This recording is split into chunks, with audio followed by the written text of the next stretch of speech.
Anyways, okay, we're back. Kano Tateto said, at my age, I've seen all sorts of young detectives come and go. He said he fixed his loathsome gaze on Kano. I knew about the worst of the lot. Whenever it's time to take action, you immediately do something reckless. Do you know how many formal apologies I've had to write because of you? Oh, shit. Tateno let out a heavy sigh. But you know, Kano, because of the way you've looked up to me, you've saved me. And that's the truth. Whoa, 100 bits! Oh my god, pour one out for the lust. Body pillows for the buff bleeds. I can't pour this out. I don't want to pour it on me. I also don't want to get water on my carpet. Oh my god. But thank you for the 100 bits, Will. I really appreciate it. You sound like a man speaking his last words. Now come on, see if you can stop me. He pressed the gun harder against Maria's temple. Kano took aim at his former hero's head. Detective Tateno. His finger wavered on the trigger. Shoot him. You have to shoot him. If we don't shoot him, Maria's going to die. He tried desperately to convince himself. I am going to stop you. Tateno looked him coldly in the eye. Do it then. Shoot me. Kano stared right back. It's fine. Just pour in your mouth. Okay. There's ice in here. I don't want to fucking choke. Will. He tightened his finger on the trigger. Roar! Pokemon? What? Nani? What just happened there? Well, to be continued. Alright. Okay, then.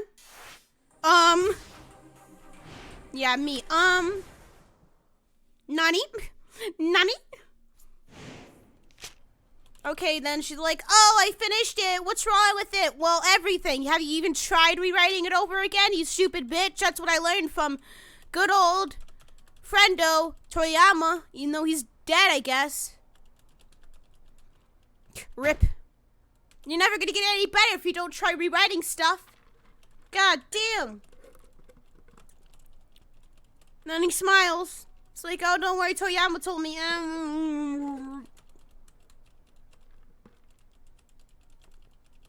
Okay, we got this. We got this. We already saw this part. Okay, I could do it. I will do it. Finally, the spirit. She's got talent. She just needs to resolve. Then he's clapping like he's just seen a really good punch in golf, I guess. How touching. I'm almost moved to tears. You should get an Oscar-winning performance, or this is an Oscar-winning performance. Where's your award? And then this asshole. I love her earrings. Yeah, she got good earrings. Hold your tongue. We're tired of waiting. We're gonna sell Hana to sex trafficking. Sign the paper, motherfucker. Do it. So we can transfer the debt to you. Stamp it or sign one of the two. Minoru looks silently over the contract. If you don't have a stamp, we'll go. Accept the signature as well, Ozu pointed out. Face it, pal. If you don't hurry up and sign, we're never gonna stop going after Toyama's daughter. Norikawa snatched up a pen. You shouldn't do this. Don't do it. I gotta head off now. I hope you managed to finish the game. Thank you, Umbito. Thank you for coming. I really appreciate it. If you're going through with this, you just want to like Miss Toyama. Like, no, bitch.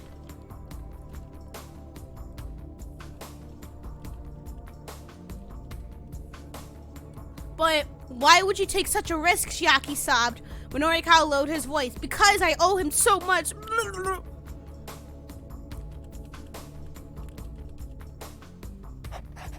He signs it, bitch. That's the signature.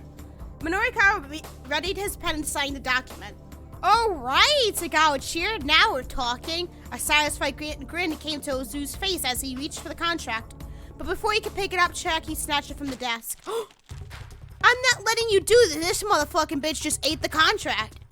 Crumbling the paper, she stuffed it right into her mouth. Hey, Sagawa, snap, what the hell are you doing? He tried to force Chiaki's mouth to open. Don't you dare, you bitch. But despite his frantic efforts, Chiaki managed to gulp the water paper down. What the fuck, bitch? Oh no, you did not just do that. Oshis looked on, dumbstruck. Guess we got a new contract. We gotta get a new contract from the office boss. Bring as many as you want, Chiaki declared. I'll just keep eating them. Girl, you got some kind of some kind of damn gold or something? What?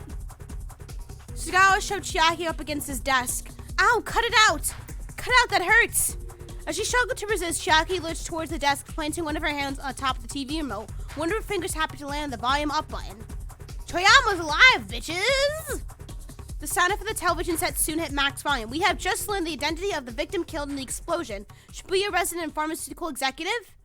Shibuya resident?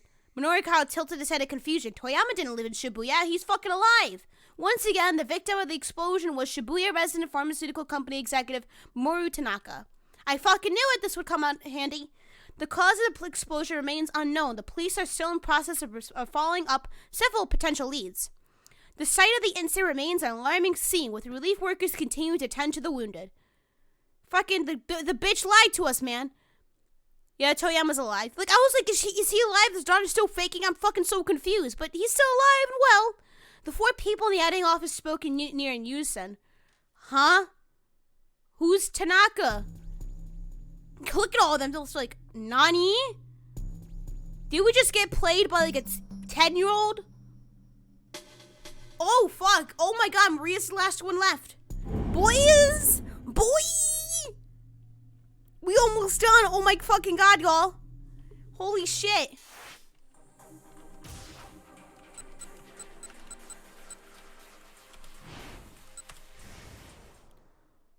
Now we gotta jump to Maria and we will be good.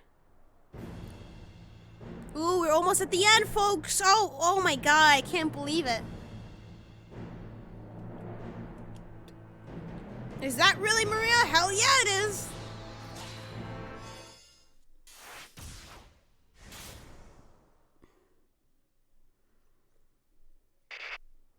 I hear a faint voice and realize that the man is listening to a wireless radio. I've managed to secure Tomi Osawa at the Shibuya Central Hospital, the voice says. A gleam comes to the gunman's eyes. He pulls his cell phone from his jacket and hurriedly makes a call. I've secured Maria Osawa, he says to whoever's on the other end. Huh? Maria Osawa? Is my name Maria Osawa? You need to bring Hitomi Osawa to my location at once. Hitomi Osawa? If I'm Maria Osawa, then what sort of relationship do I have to Hitomi? She's your sister, bitch. Come on. I know you got amnesia and everything, but ain't that hard to piece together. If you don't bring her, I'll kill Maria. Then my captor hangs up. Were you serious just now? My voice wavers uncontrollably. What do you mean you'll kill me? Bish, you two have the same last name. Don't look at me like that. He steps in closer to me, his expression just dangerous. That killer's edge that he'd lost during our little talk is back in full force. Just bear with me a little longer. No! He blindfolds my eyes with some sort of towel. I can't see through it at all. Just then, I hear Canaan's voice inside my head. My memories are like shards of broken glass, tumbling through my mind, all out of sequence.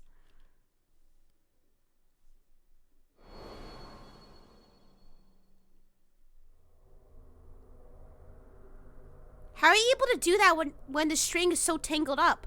Oh, once you know the trick to it, you can do it with your eyes closed. I'm showing Canaan how to do the cat's cradle. She reaches out for the string. Huh? She doesn't get a hold of it quite right. What gives? Despite her efforts, the string gets all jumbled up. Cat's cradles. No, it's not like that. Hook your index finger through the front part of the string. No, I get that. Kanaan's getting irritated. But after giving it a few more tries, she finally manages to pull it off. There we go, she says. Look at that. Seeing her innocent little smile bolsters my own spirits. That's neat. Thanks for teaching me. Oh, it's nothing special. Here, as a thanks, let me teach you some skills to help protect yourself. Are you fucking serious? Abruptly, my memory jumps forward a bit. But I want to know the skills. What's cat's cradle? Cat's cradle is like a sort of trick you can do with the iron or string. Canaan has been training me in some form of self-defense. Just in case you don't know what self-defense is, there you go. Don't overthink it, she says. People will either try to punch you, kick you, or grab you. If you can stay ready for those three things, you'll be able to take it from there. She demonstrates some defensive moves as I watch. I follow suit, doing my best to mimic her. Okay, let's do this. Hello, Pixie Rose. Hello. How are you doing today? Hope you're doing well. Canaan throws a punch at me. I dodge, grab her by the wrist, and give her arm a hard twist. Incredibly, she goes whirling through the air. How the fuck did you do that? She lands nimbly on her feet, a little grin coming to her face. Nicely done, she says. I stare down at my own hand. Did I really just do that? Once you repeat the movements enough, your body will treat them like second nature. That's what happened with Miku. I do as she says, trying to repeat the movements over and over. At first, it feels like a silly gimmick, but eventually I can feel the motions growing smoother. Here you go. People like those thugs we met before won't get the drop on you again. How are y'all going? How are you doing? I'm doing pretty well. Thugs, now my memory zipped further back into the past. I'm glad you're doing good as well, Pixie.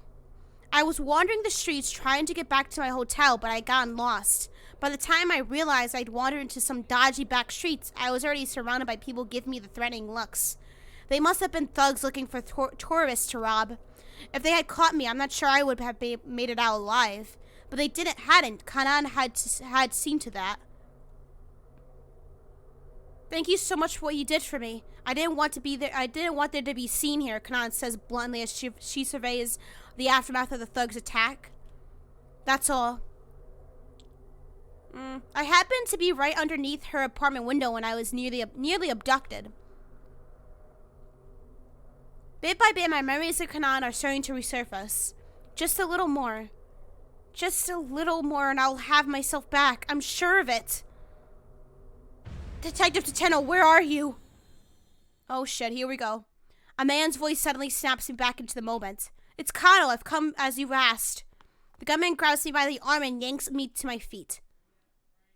Where's Hitomi Osawa, he snarls. Why didn't you bring her? Detective Tateno, why are you doing this? Is that really Maria? My captor removes my blindfold. Oh, look at that blimp right there. That's a cool blimp. The first thing I see is a huge blimp drifting slowly above overhead. Huh. I'm sure I've seen it before. And pretty recently at that. Memories!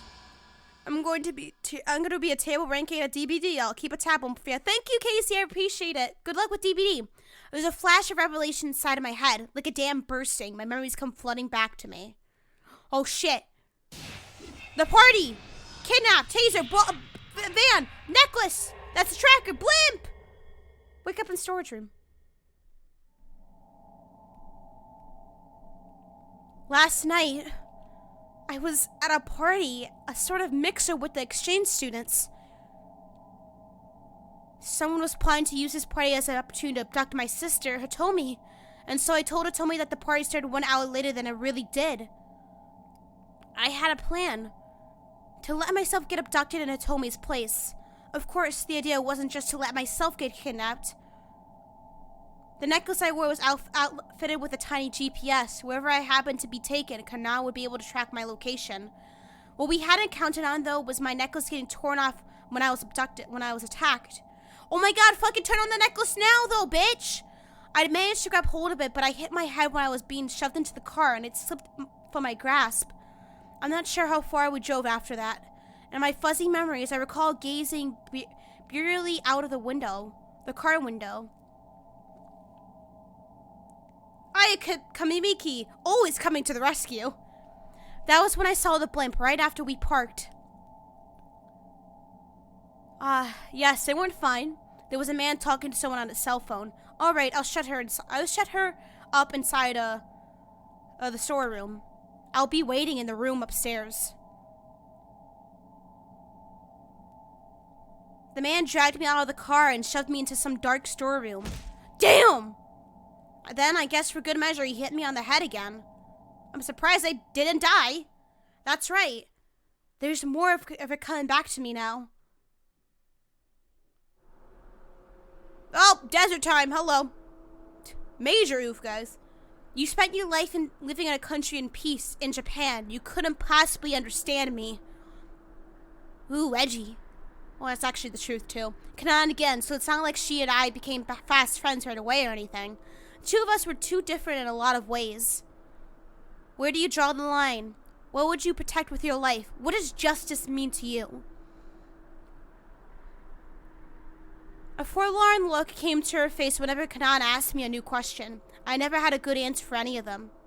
My flimsy grasp on my own personal identity made it hard for us to get along, yet I kept visiting Canaan's place for the duration of my trip. I recall doing the cat's cradle there at the table one time, which we didn't have anything in particular to talk about. Her eyes had gone wide when she saw me manipulating the string with my fingers. Who taught you how to do that, she asked. My mother. My real mother, that is. Canaan furrowed her brow. What do you mean, real? As opposed to my stepmother, I mean. She's kind of a bitch. My birth mother died after getting really sick. I was only 5 years old, so I don't remember her that well. I see, Canaan said. Her expression remained unchanged. What about your parents, Canaan? I don't have any. They died during the war. Of fucking course they did. Everyone's parents are dying one way or another. The bluntness of her response made my hands stop, the string still stretched between them.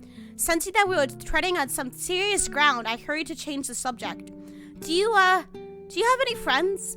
No. Well, I used to have one. Her use of the past tense made me feel the worst, and I was right. He was killed too, by an armed seal named Alpard. Fucking Alpard, man!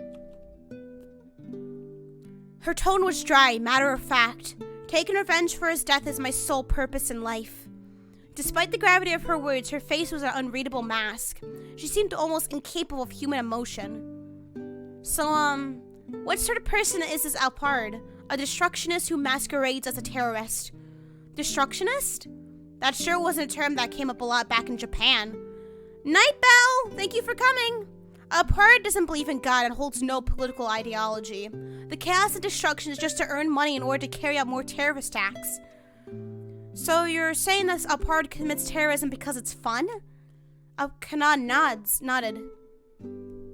That's why every now and then Alpard changes loyalties. Just when you think you found ties to some Middle Eastern terrorist organization, it turns out the job was for the American CIA. What the heck? So Alpard stands for nothing then. Canaan smiles dismissively at my little childish outburst. I couldn't help but feel a little patronized.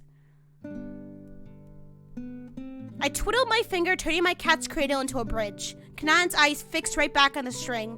A tiny surge of pride replaced my annoyance.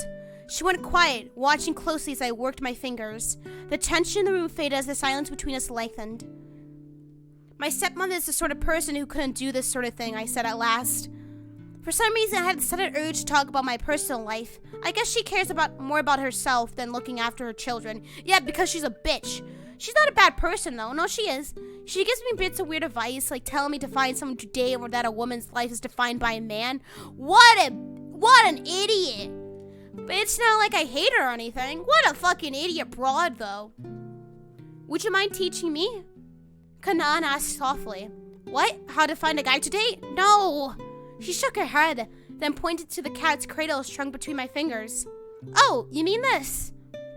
Wow, what an idiot bitch. I know, right? So I took her by the hand and started to teach her the cat's cradle. I don't know why they're shrouding Canaan in the shadows. We know what she looks like. You probably should hate her. I fucking hate her already, man. Oh, you mean, Maria. Yeah, she should probably hate her too. Hey, do you mind if I ask you something? I said after a while. What's that?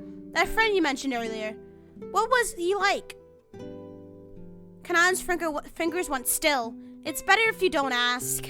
If I tell you, you won't want to come here anymore. That's not true, I insisted.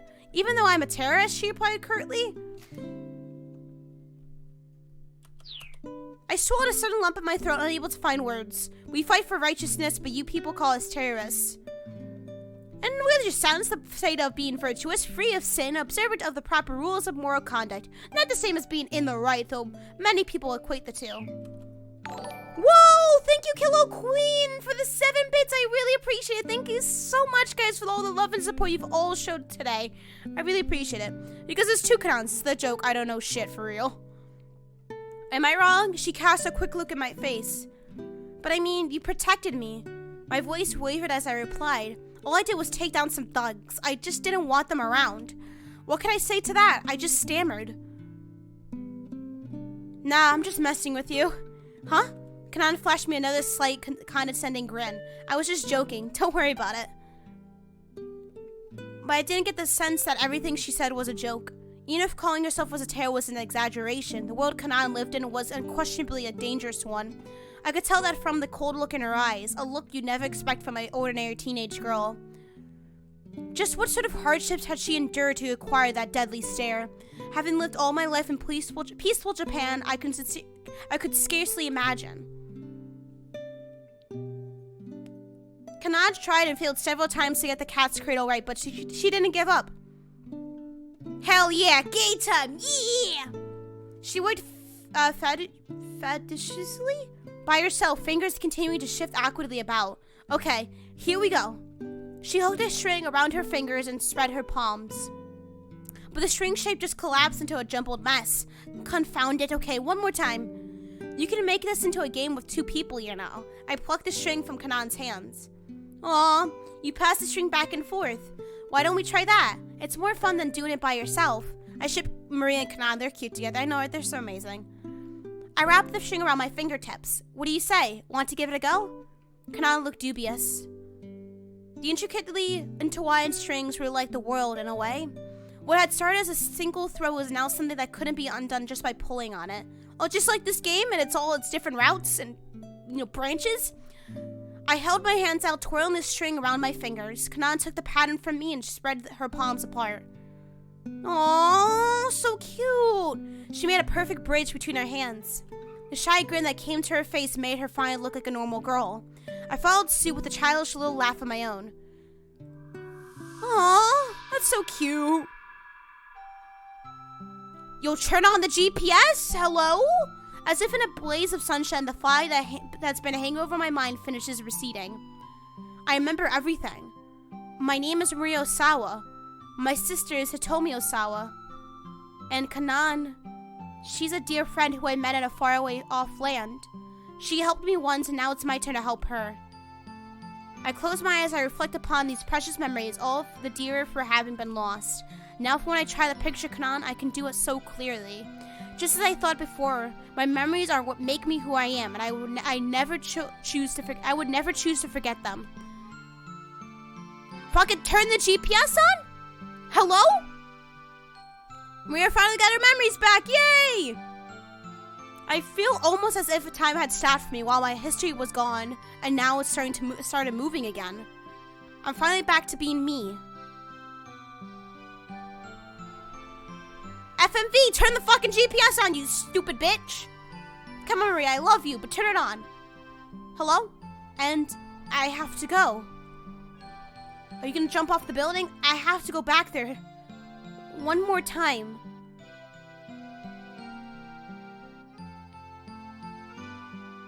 What?!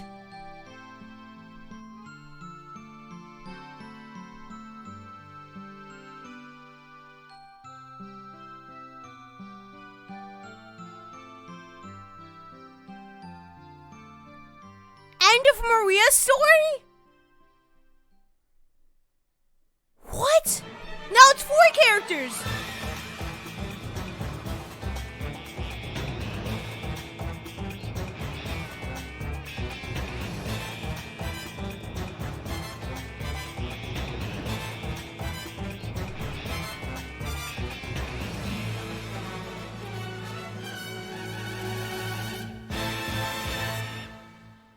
What?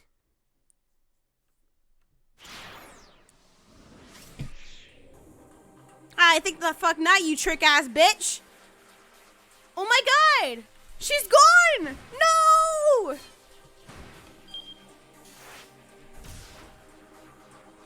Oh my fucking goodness, she's gone.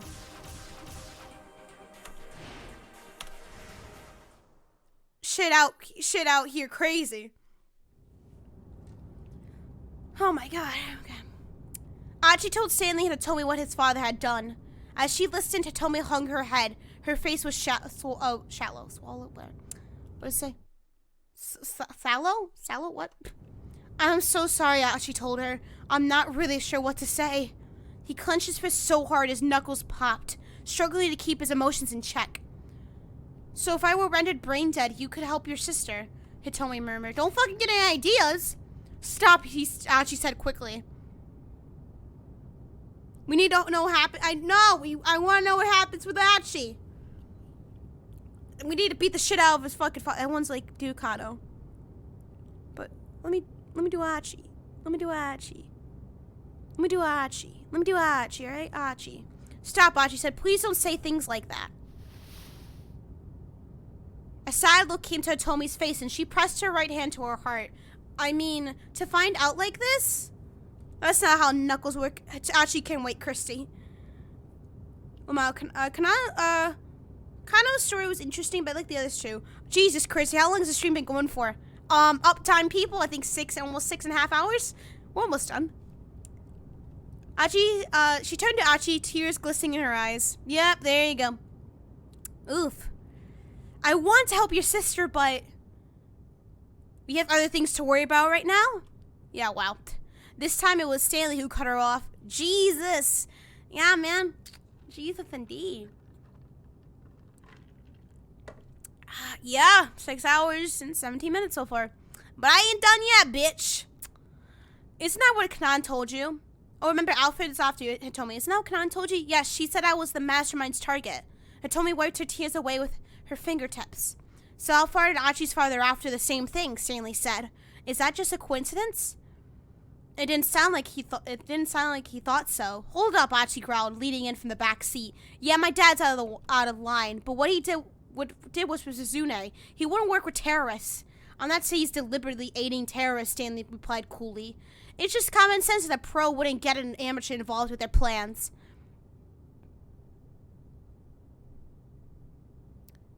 We've barely scratched the surface of this game. No, I think we're at the final hour. We're at the final hour, I believe. I'm pretty sure we're at the final hour. If we're not, I'm gonna lose my shit. That makes it too likely that a clumsy misstep will cause things to fall apart. But then again, that's not the way Alfred thinks. So actually, the likelihood of failure could well be part of the plan. Archie thought back to what Canaan had said earlier. Whoa! This game is almost done. I fucking hope it is. If you achieve your goals using accidental means, the outline becomes blurred. Well, let it drive you insane, man. For anyone outside looking in to grasp what the actual plan is. Where can I get this game? You can get this game on Steam. It's currently on sale on Steam. You can also get it on your PS4. I'm assuming what the end of that meant. Okay, so the entirety of Maria's storyline is her getting her memories back. That's what she wanted to find out who she was. That completed her arc. She found out who she was. That's what the purpose of her story was. Her goal was to find out who she was, and she did. The ending of her story. That's what they meant by her story is ending. Not because she's dead, but because she achieved her goal. Not only have they put together a perfect plan, they purposely left certain tiny holes in it.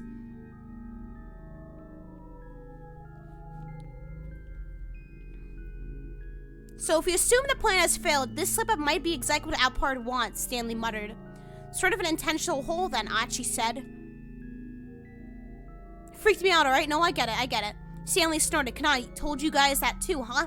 If that's the case, then you really are a fool. What did you just call me? Archie barked. You've known it all along how formidable this opponent is. You should have given Hitomi over to the police custody right away. It's only a matter of dumb luck that either of you are still alive right now. Look, luck or not, me and Hitomi have managed to get by safely. That's all that matters. What exactly is the relationship between you two anyway? Are you guys dating? Archie and Hitomi exchanged glances. When Hitomi hesitated uneasily, Archie decided he better speak up. No, it's not like that. We just happened to run into each other earlier today. But I guess I'm not the kind of guy who can abandon someone in trouble. Can't abandon someone in trouble, huh? You sure you're not just trying to make yourself feel self-important? Damn. There are plenty of people out there that you can't see who are also in trouble, who are also suffering. If you only help those close at hand, then what's the point, really? The world's a lot bigger than you can imagine, and there's a lot you're blind to. So what if I see someone who's in trouble? I'm supposed to ignore them? Nah, I can't do that. If I see with someone who's collapsed from hunger, I'm not gonna just walk on by because there are people starving somewhere else in the world. I'll be like, hey, let me treat you to a beef bowl or whatever. I don't work by that logic, man. You couldn't have come up with a smart example, Stanley replied with a tiny laugh. Okay, so I'm an idiot, Archie scowled. My bad. Stanley laughed again. Today's been an interesting day, he said. I was with another fellow earlier who was just like you. Meaning what? Was he an idiot too? Yeah, he was an idiot. Do all you Japanese have that problem? Hardly. My little sister's so smart she'd make your eyes pop out. Well, I'm sure relieved to hear that. If everyone in this country was dumb as you guys, I might actually start to like this place.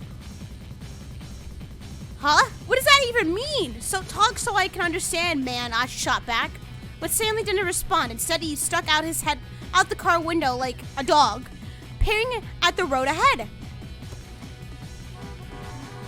They were close to Shibuya Station now, and the traffic had ground to a halt. Well, that's an insult, you ass. Yeah, Stanley's an asshole. Gridlock again, Stanley grumbled. It's probably better to walk the rest of the way to Endo Electronics. Stanley needs to shut the fuck up. He pulled over onto the side of the road.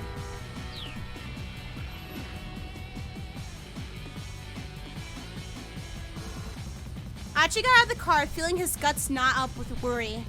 Pretty soon, he was going to have to confront his father.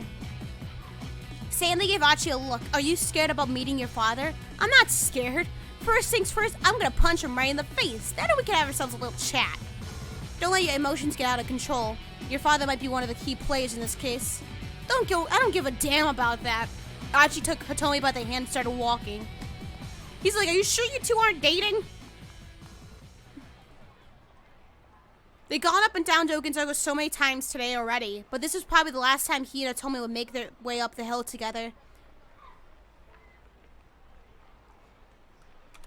Archie walked at an easy pace, wanted to delay the end of their time together just a little while longer. Once they reached his home, his kidnapping case would be all over, because his own father, Daisuke, would be arrested as a culprit.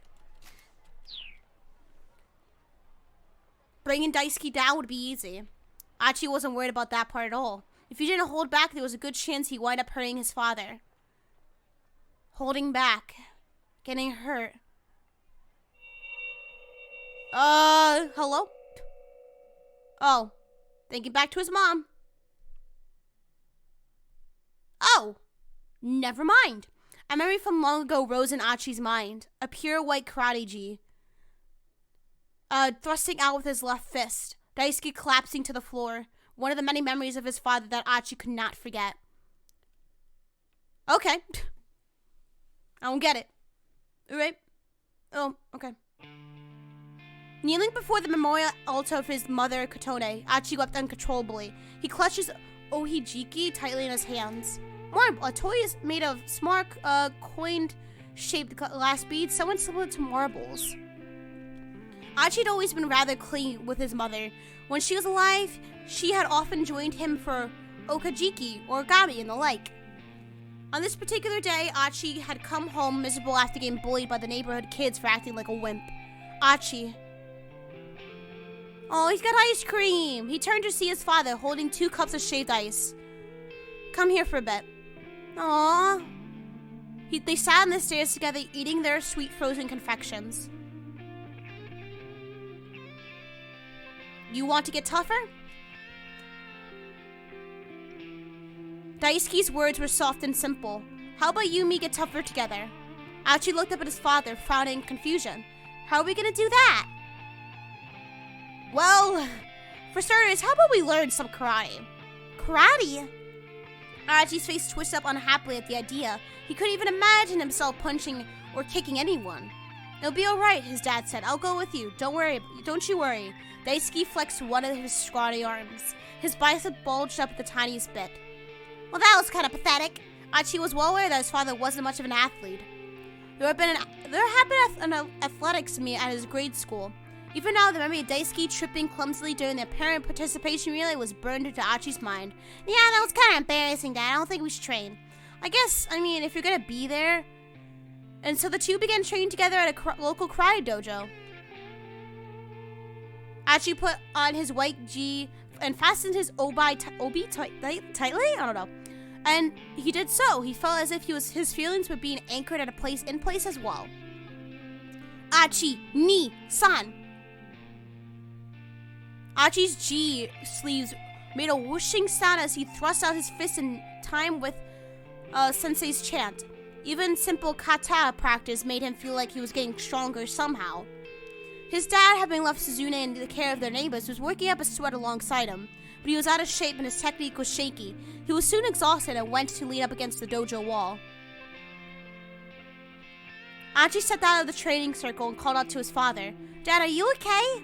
I'm so mad at the last scene. That was 100% unnecessary and would have happened in real life. God damn. Yeah, true. Yeah, I'm just gonna take a little break. Daisuke sounded like he was on the edge of hyperventilating. Thanks, Dad. Huh? What for? For asking me to come to karate lessons with you. Achi was sure he never have dared to go to the dojo alone. Hello, Walnut Raisin. How are you doing? Hey, just so as long as you're like it. Now go on. Get back to training. With a deep bow, Achi resumed his kata practice. As they were walking home from the dojo, Achi turned to his father. How come you want to get stronger, Dad? He asked. I mean, you're not getting bullied by your friends. Well, you don't have true friends that your friends are bullying you. I'm just saying. Daisuke was quiet for a few moments before answering. His words came out awkward and embarrassed. I was picked on a lot when I was your age too, Achi. I'm doing quite well now that I've realized you're shaming. Oh, Walnut. Oh, thank you. That means a lot to me. Nice. I had a friend who would always come and bail me out. Oh, Tateno. A friend? Yep, fucking Tateno. Yeah, a friend. A distant look came to his father's eyes. He was a real fighter. I always looked up to him. I wanted to be strong like him. His expression turned lonely. I don't get to see him anymore, though. Why not? Achi asked. Did he die? No, nothing like that. Then, did you guys have a fight? Something like that. Daisuke smiled sadly. He stared out into the sky for a while before speaking up again. His name's Tateno. My friend, that's his name. All the hearts in chat. Yeah, spread the love, guys. Achi's father increased his pace. Come on, he said. We have to go and pick up Suzune. After that, despite Achi's questions, Daisuke would say no more about his old friend. Because later on, the man would try to come back and kill Hitomi. Can't rat the man out. By the time he was almost done with grade school, Achi had grown up fit and strong, almost unrecognizable from his younger self. Perhaps he had the physical knack in him all along. Because I only got this because I'm a pleb. No, don't worry about it. Okay, listen, just because you're not subscribed doesn't mean anything. I think you're still fucking great, Walnut, alright? I don't care. He was chosen as the representative for the boys' karate team, even managing to take second place in a national tournament. Gives to anyone. You give hugs to everyone. I mean, you close enough, anime lover. Nobody bullies Achi anymore. Hell fucking yeah. One time Daisuke suggested that the two of them do some sparring, and then Achi kicked his ass. His father had been training for close to 2 years now as well, and his confidence had grown accordingly. Oh, y'all are too sweet. This seems rather expensive for a visual novel. See, here's the thing though. There are so many different endings, and the fact that I spent like more than 20 hours this game makes it really worth the price. Achi was excited to be able to face off against his old man. Oh, don't want to play. No, bitch. Wrong button. And again. Early on in their karate training, Achi's kumite seemed rather hopeless. He'd been shocked that his out-of-shape father was able to overpower him, but also pleased to get a sense of how strong the man was. I love hugs. Hugs are great. This time, Achi thought he might as well lose again, but he was going to go all out. As they adopted their fighting stances, Daisuke's face was full of confidence. Well, too bad. It was about to go down. The instructor gave the signal to begin. Archie opened it with a sharp low kick. Right in the nads. Daisuke didn't guard against it. The blow caught him in the thigh. It looked to Archie he allowed himself to take the hit, not fear the effect of a child's kick. Archie proceeded to unleash several more low kicks to the same spot. I like how it's hug. The command's just hug, guys. Exclamation mark hug. I know it's confusing. I'm so sorry. Bit by bit, Daisuke's face revealed his discomfort. Finally, he yanked his leg away. Damn, is your other fucking foot okay? Is that the shadows playing with my eyes? I thought that shit looked infected. Look at his right foot. I know that's just the shadows, the lighting, but that shit look infected, fam. So you go. That square got it. Square motherfucking got it. I forget.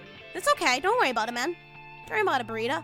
That's when Archie realized. His father wasn't letting himself get hit on purpose. He was just unable to keep up with the speed of his son's footwork.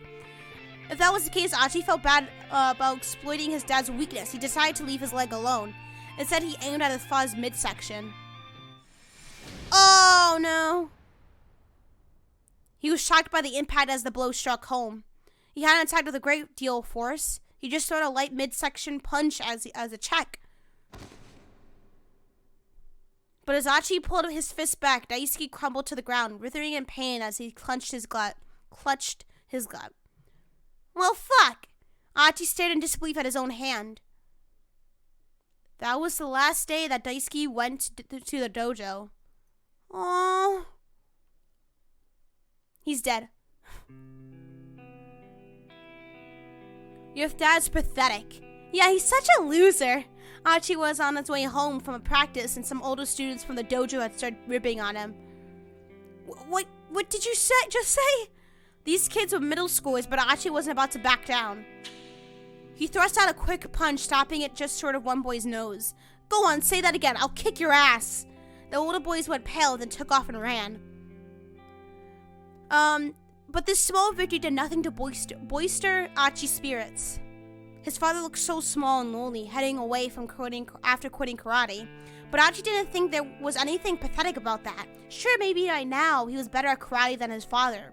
But really, what difference did that make? In growing stronger, he learned something. Using force to win over someone else didn't mean anything. Strength alone didn't determine a person's worth. Archie loved and respected his father for going to the dojo with him. Beating him in a karate match didn't change the way he felt. So we ain't gonna kick his ass. Oh, damn Archie kid, don't say ass. Terrible kid.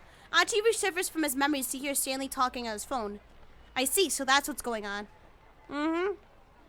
Once we're finished with the things in Dogenzoka, I'll bring Hitomi right back to the precinct. Curious, Archie turned to the American.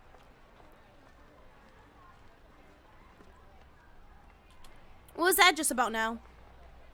Stanley's reply was clipped. I know what they're after now. With that, Stanley proceeded to wrap up his phone call. Guess I'm not going to get that much out of this guy, Archie thought. Fucking kids these days, alright? Fucking kids. Shaking my head. Getting iPhones at the age of 3. By now, they could see the Endo electronics up ahead. Archie was about to hurry inside when Stanley stopped him. I'll go in first. You two wait out here. No, wait, this is my dad we're talking about. And don't you think it's dangerous to bring Hitomi right to him? Well, alright. We'll wait here for a bit, and once we know it's safe, we'll head on in. You cool with that? I'm cool with that. Stanley stepped inside.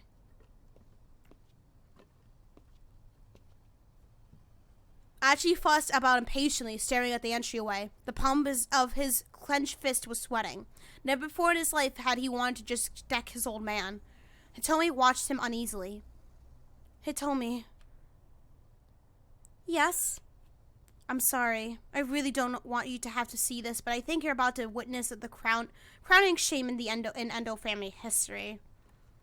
Archie, don't say that, Hitomi said. She squeezed his hand. Aw, why are you guys hugging me? Stop!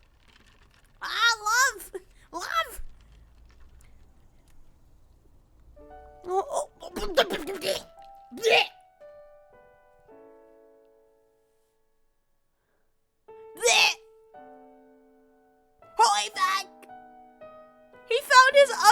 is unclenching. Please, you have to try to talk to your father. Oh my god. Yeah, I know. The love in this shroud is strong in here, Chrissy. Hell yeah, it is. 428 brought us closer together, everyone. 428 did this. No, never again. Oh, the love. Ah! Oh my god, this is so fucking cute. Suddenly, there was a loud crash from inside the building. The time for waiting had passed. Let's go. Oh my god, that was so cute, though. Achi and Hitomi raced inside. Barging into the living room quarters while bothering to shed his shoes, he heard his father's voice coming from the workroom. Oh, Square, thank you for the hug. Everyone, thank you for the hugs. Dad! Achi hurried through the workroom door and saw Stanley holding his father pinned across the desk. Let me go, please, let me go. Ah! 428 more like 42 date already. Oh my god, Daisuke thrashed both of his legs. No, I kind of feel bad. Oh my god, everyone's an asshole, but there's reasons, his motives. I don't agree with his logic, but yeah. I literally know nothing of this game, never heard of it. I'm just here, fam. Oh my god. Walnut, there's so much of this. So much. Stanley, please let my father go. I want to talk to him. Stanley stood dismissively, but he did as he was asked. Daisuke stood up, rubbing at his sore wrist. Dad, please, you have to tell me. Where is Maria? Maria? What are you talking about? Daisuke wouldn't meet his eyes. Don't play dumb with me, Achi pointed at Hitomi. You know who this is, don't you? Hitomi Osawa, the girl you've been after. Maria's her sister, but Daisuke remained silent. You're gonna pretend you didn't call the hospital? Nothing about maybe being able to get your hands on a heart? I mean, seriously, it's all so simple. Even I can tell what's been going on. After, you know, you were told about that information by your doctor. You've been watching me and Hitomi through the surveillance cameras, and you were telling that guy with the cane where we were. The blood began to drain from his father's face. Don't you go quiet on me. If I'm wrong, then go ahead and tell me the truth. Daisuke's arm shot out suddenly, knocking an external hard drive from his desk onto the floor. It was over and done before Stanley could stop him. Stanley hunched down and picked up the shattered drive. I'm guessing there was important data on here. Footage from the cameras, maybe? I have no idea what you're talking about, Daisuke spat. You can't do this to the innocent person, Dad! Achi shuddered, grabbing his father by the collar.